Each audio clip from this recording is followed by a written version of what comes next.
Welcome friends. We go for next lecture of ICPS, second lecture of chapter 1 introduction. પહેલા લેક્ચરમાં અમુક topic આપણે જોયા હતા. આજે આપણો બે ટોપિક છે cascade tripping end load dispatch centre. First of all જોઈએ કાસ્કેડ ટ્રિપિંગ. પહેલા તો જોઈએ tripping. What is tripping? Tripping એટલે કોઈ કન્ટિન્યુઅસ ઓપરેશન હોય ને એમાં બ્રેક થઈ જાય તેને ટ્રિપિંગ કહેવાય. અહીંયા આપણે જોઈશું cascade tripping in terms of power grid or grid connection. તો એની ડેફિનેશન થશે tripping of power grid take place due to unbalanced load condition. What is mean by unbalanced load condition? That means variation of load due to the frequency variation, load demand variation is called unbalanced condition. So unbalanced condition more in terms of frequency में જોઈએ તો sudden loss of generating unit. मतलब કે generating loss generator તમારું કોઈ unit generate કરે છે અને એમાં કોઈ ફ્રીક્વન્સી અથવા એના વોલ્ટેજ કે બીજો કોઈ નાનો મોટો ફોલ્ટ આવ્યો હોય અને જનરેટિંગ યુનિટ બંધ કરી દે તો એ થશે sudden loss of generating unit. Second છે sudden tripping of transmission line carrying a bulk load મતલબ કે હાઈ વોલ્ટેજ ટ્રાન્સમિશન લાઇન હોય કે જે વધુ બલ્ક લોડ ટ્રાન્સમિટ કરતી હોય તો એમાં કોઈ બી ફોલ્ટ આવે સ્ટડી સ્ટેટ અથવા ટ્રાન્ઝિયન્ટ કે એવા કોઈ બી ફોલ્ટના લીધે થોડો સમય માટે તમારી ટ્રાન્સમિશન લાઇન એ પાવર કેરી કરવાનું બંધ કરી દે છે. એના લીધે શું થશે કે એનું સેન્ડિંગ એન્ડ સાઇડ અને રિસીવિંગ એન્ડ સાઇડ વચ્ચે વેરિએશન આવવા મળશે વોલ્ટેજ રેગ્યુલેશનમાં. તો એ વોલ્ટેજ રેગ્યુલેશનમાં વેરિએશન આવે એના લીધે ટ્રિપિંગ થાય તો એને કહીએ છીએ આપણે કાસ્કેડ ટ્રિપિંગ. બરોબર, એના અમુક કારણો છે કે જેના લીધે આપણે કાસ્કેડ ટ્રિપિંગ થઈ શકે છે. તો પહેલું જોઈએ multiple lighting stroke. Lighting stroke એટલે તમે વીજળીના જે સ્ટ્રોક પડતા હોય છે ઘણી વખતે ટ્રાન્સમિશન લાઇન ઉપર અથવા તો સ્વિચ એરમાં એ પડતા હોય છે એના લીધે પણ કાસ્કેડ ટ્રિપિંગ આપણું થતું હોય છે. સિસ્ટમ આખી ટ્રીપ થઈ જતી હોય. Second falling ટ્રીસ.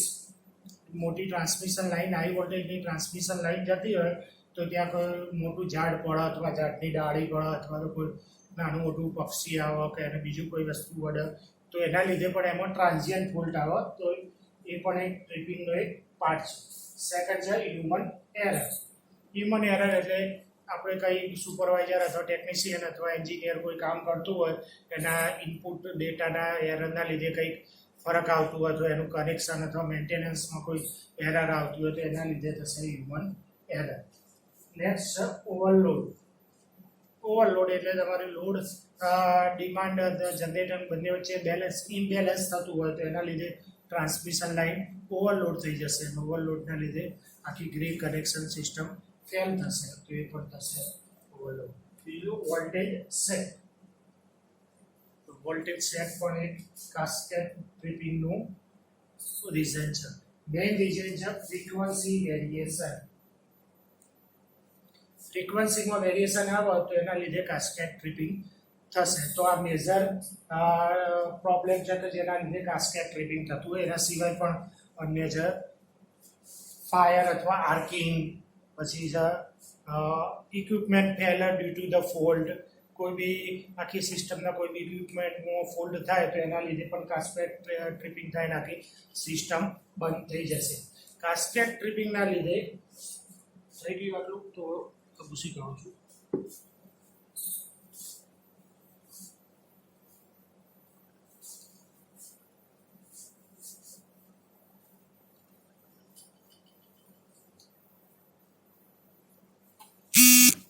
કાસ્કેડ ટ્રિપિંગના લીધે હાઇડ્રો પાવર પ્લાન્ટ અને થર્મલ પાવર પ્લાન્ટમાં જે વેરિએશન આવે છે એ ઉપર આપણે જોઈએ.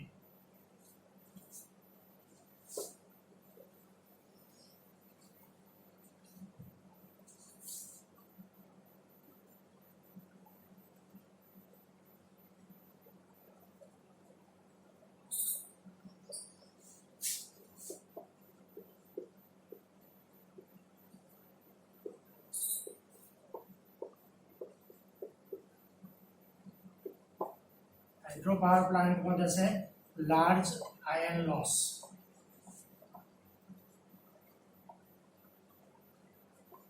થર્મલમાં શું થશે? આયનની જગ્યાએ ઓર લોસ.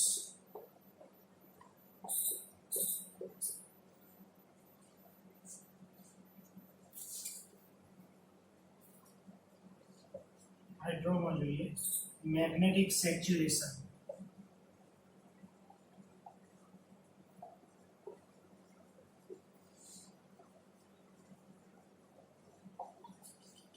એના એ વસ્તુ પણ થર્મલ પાવર પ્લાન્ટમાં થશે, મેગ્નેટિક સેચ્યુરેશન.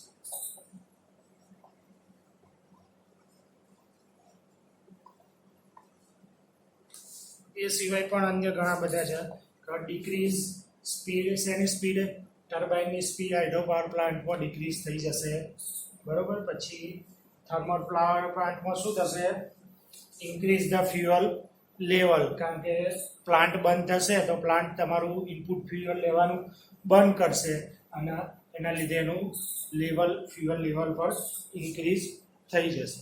ઓકે, તો આ થિયરી મોસ્ટ આઈએમપી છે. આમ ચોપડીમાં કેટલાક ઉદાહરણ આપેલા છે કે ઇન્ડિયામાં અને વર્લ્ડ વાઇડ અમુક સાલમાં મેજર કાસ્કેટ ટ્રિપિંગ થયા હતા એ લખેલું છે. તો એમાં જોઈએ તો ઇન્ડિયામાં થયેલું હતું 2012માં બ્લેકઆઉટ નોર્ધન ગ્રીડમાં.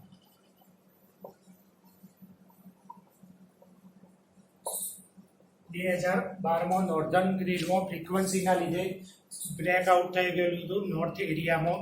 લગભગ નોર્થના મોસ્ટ ઓફ બધા કન્ટ્રીમાં પાવર સપ્લાય બંધ થઈ ગયો હતો 2012માં, જે લગભગ ફ્રીક્વન્સી રેડિયેશનના લીધે હતો. અને એ લગભગ એક દિવસ તો મને ખ્યાલ છે ત્યાં સુધી એક દિવસ તો બ્લેકઆઉટ ચાલેલું.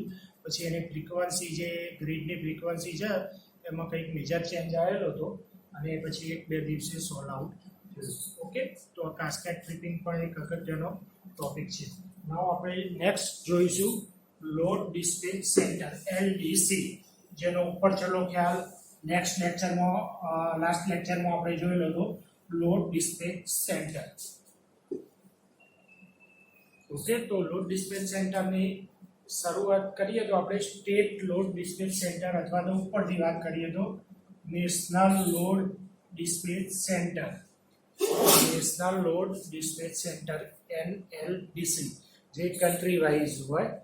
આપણી કન્ટ્રીની પાવર સિસ્ટમ 4 રિજિયનમાં ડિવાઈડ થયેલી છે. જે રીતે આપણી રેલવે સિસ્ટમમાં 8 ટાઈપ છે એ રીતે પાવર સિસ્ટમમાં પણ 4 ટાઈપ્સનો ડિસ્પેચ થયેલી છે. તો ગુજરાત આપણું આવશે નોર્થ રિજિયન. તો એ રિજિયનની જે ડિસ્પેચ સેન્ટર હોય એ નેશનલ લોડ ડિસ્પેચ સેન્ટર. એના પછી આવશે regional load dispatch centre, RLDC. એના પછી નેક્સ્ટ આવશે state load dispatch centre, SLDC, state load dispatch centre. એના પછી આવશે ALDC, area load dispatch centre. તો ALDC ની વાત કરીએ, ગુજરાતમાં બરોડા ખાતે ગોત્રીમાં આવેલો છે.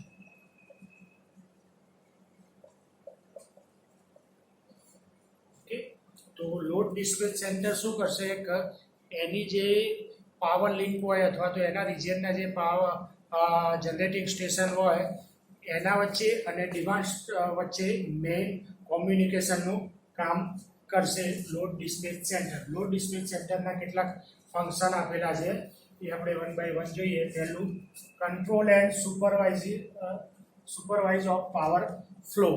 ધેટ મીન્સ પાવર સિસ્ટમમાં કેટલો પાવર ફ્લો થાય છે એને કંટ્રોલ કરે. એક્ટિવ પાવર, રિએક્ટિવ પાવર કેટલો જોઈશે એ બધો ડેટા જનરેટિંગ સ્ટેશનને આપશે, બરોબર. સેકન્ડ છે maintain balance between load demand and generation.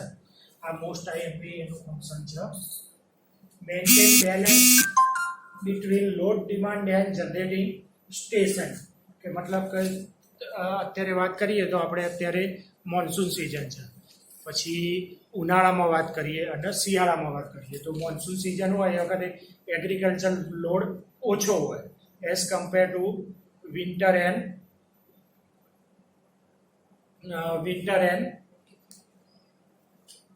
Summer. શિયાળામાં ઉનાળા કરતાં મોન્સૂનમાં એગ્રીકલ્ચર લોડ ઓછો હોય. તો એ વખતે શું કરશે લોડ ડિસ્પેચ સેન્ટર બધા સ્ટેશનને કહી દેશે કે ભાઈ તમારે આ ટાઈમે જનરેશન આટલા જ યુનિટ કરવાનું છે, કારણ કે સામે ડિમાન્ડ ઓછી છે એટલે જનરેશન વપરાવાનું નથી.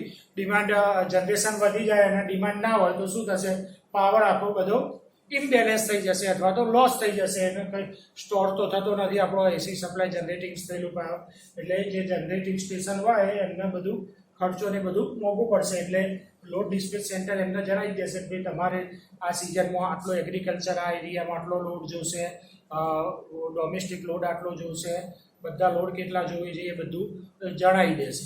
ઓકે. થર્ડ છે quality and quantity of power supply. Quality and quantity of power supply. તો what is quantity and quality?